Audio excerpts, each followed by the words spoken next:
So today we are going to discuss safety and uses of radiations and theory of star formation. This is lesson 3 of atomic physics. As far as radiation hazards are concerned, why safety is needed? Because radioactive substances might cause certain hazards like skin burns, sickness, cell damage, cancer, and cell mutation. See, these all are basically due to too much exposure or extra exposure of any normal cell through radiations. What happens when a cell gets exposed to radiation? The protein or DNAs or RNAs inside the cells, they get restructured. That is not needed, or that is basically a damaged structure of a DNA or a RNA that then develops into multiple cancer cells, and this process goes on without stopping. So then we need particular radioactive treatments for that cancer cells. Skin burns are simple burns if a lab attendant or anyone who's working with a radioactive material is not properly covered, or is not using a lead lined suit or gloves or whatever source of protective materials are available to stop the penetration of radioactive materials, then such hazards can occur. So basically, radiation. Since we can't see them, we need to be too much cautious about that. If you are working in lab or any lab attendants or any region where radiation exposure is high, such as an X-ray or basically a CT scan, any lab attendant who's working anywhere, so he needs to be very much cautious since it can cause skin burns, it can cause sickness and anything like that.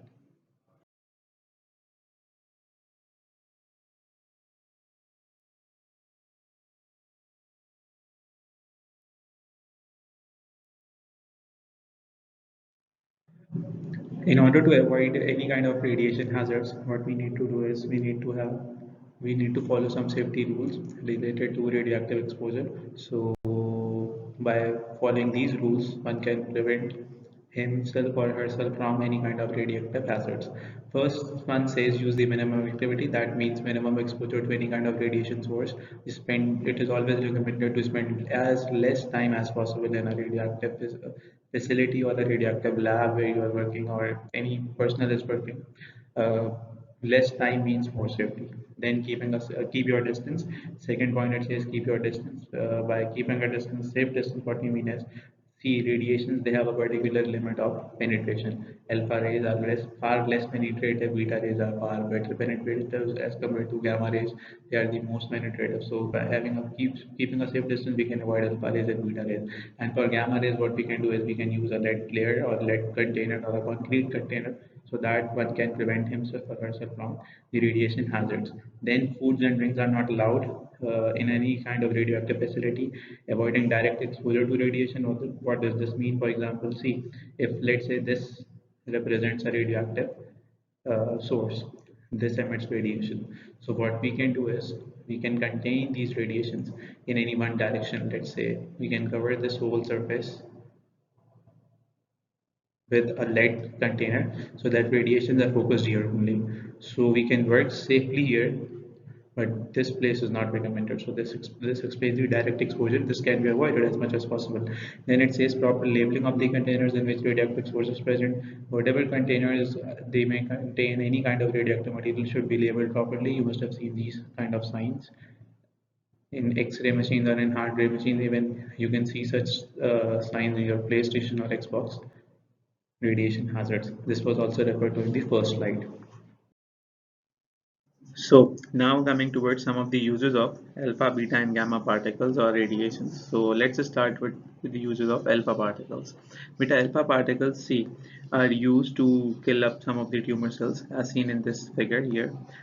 This is a device that emits alpha particles direct into the tumor cells. Since we know this, that alpha particles cannot penetrate into any kind of material, and they're stopped by even paper or tissue paper. But as soon as they enters the tumor through this device, they basically enters the tumor. So this device enables alpha particles to cut through the layers of this tumor and enters inside it, deeper inside it. As soon as alpha reaches it, it ionizes the tumor cells, and as a result of it, it decomposes up. And it is one of the best procedures used in the treatment of brain tumors. Then alpha particles are basically also used in smoke detectors. See, smoke detector works on the principle of basically electrical conduction.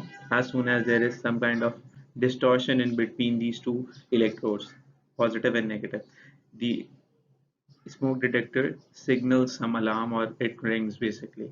So how is it working under normal conditions? It is working under normal conditions here, and there is some smoke and then it is not working here.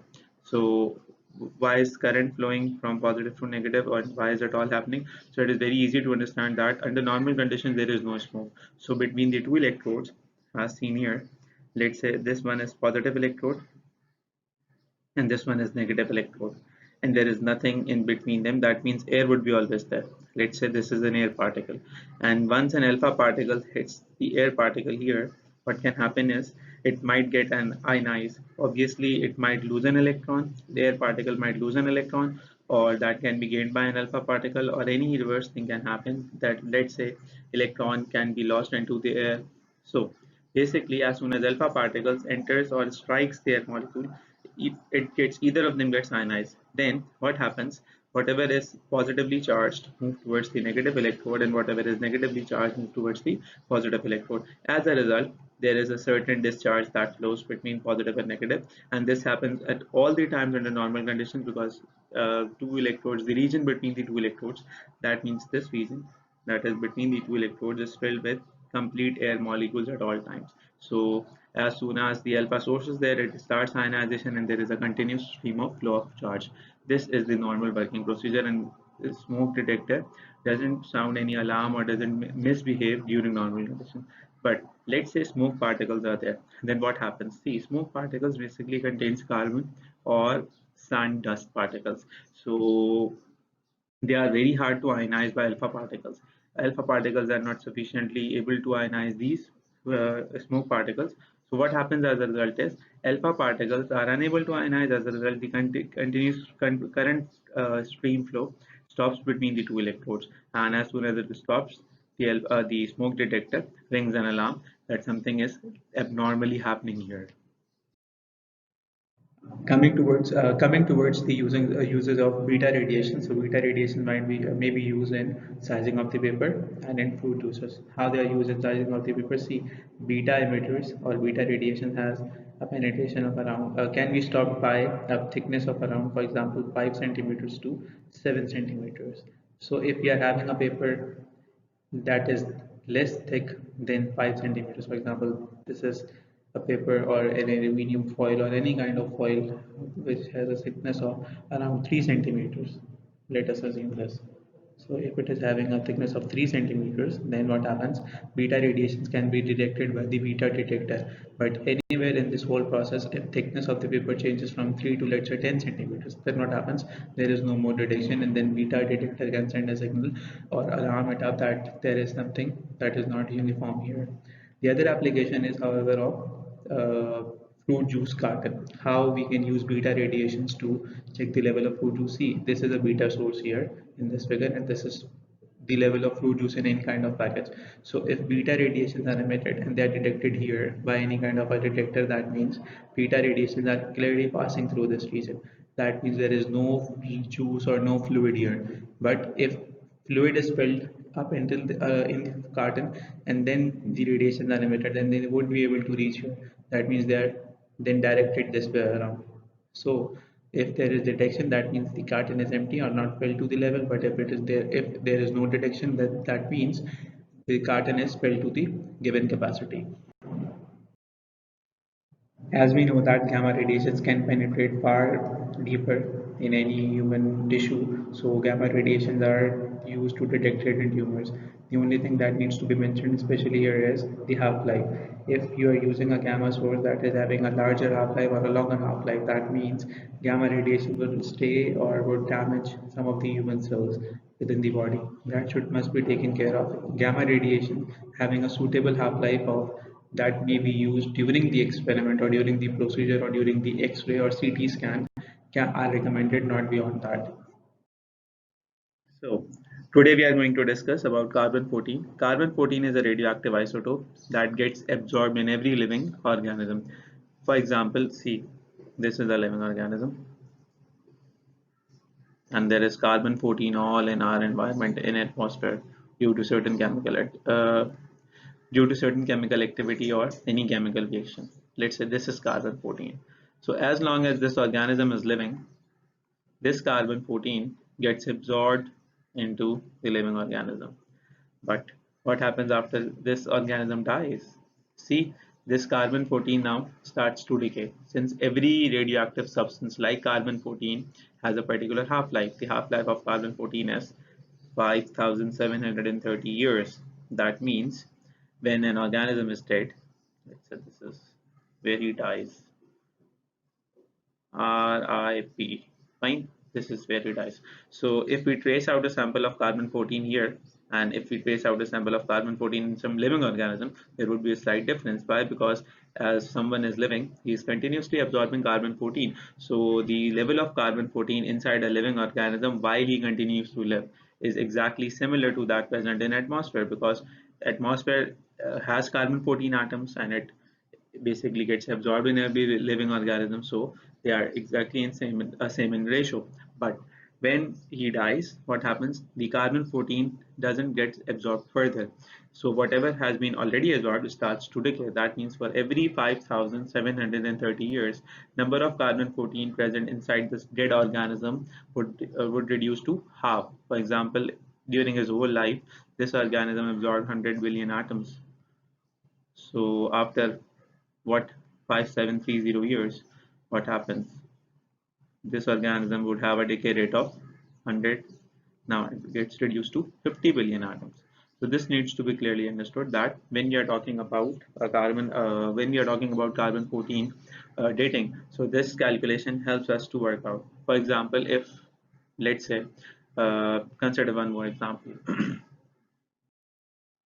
So the other example here is possibly of a tree. Yes, it says wood from a sample of carbon 14 in a living tree. So this is important. Living tree. That means this tree is living. That means this tree is absorbing carbon 14 continuously. Has an activity of 120 BQ. Now what is BQ? BQ is the unit of radioactivity. That is becquerel, after the name of the scientist Henry Becquerel, who discovered radioactivity. Becquerel. So this 1 becquerel means 1 decay per second. This is on the side note. This has nothing to do with your current calculations. So what we are talking about here is, let's say this was a tree. This is a living tree, and this tree has a radioactive decay rate of 120 becquerels. Fine, and this is a living tree. This needs to be understood clearly. Now we are comparing the decay rate of this living tree with some kind of dead tree. It says wood found in an archaeological dig. That means this wood is basically belonging to any kind of a tree that has been died, that is no more living, has an activity of 30 becquerel. Now this dead tree, let's say this is my dead tree, this is some kind of a dead tree, and this has a activity of 30 becquerels.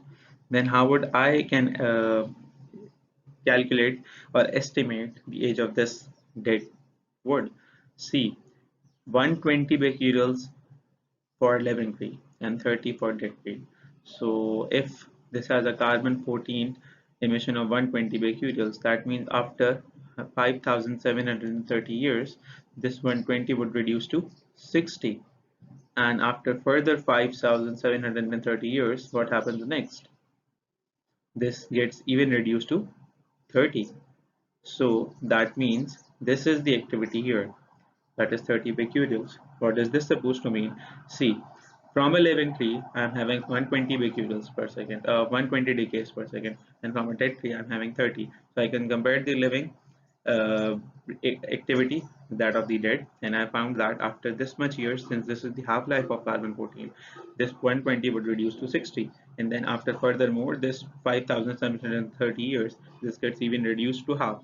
That means my dead tree is aged around how many years? So it can be calculated here, 5730 plus 5730. What do you get?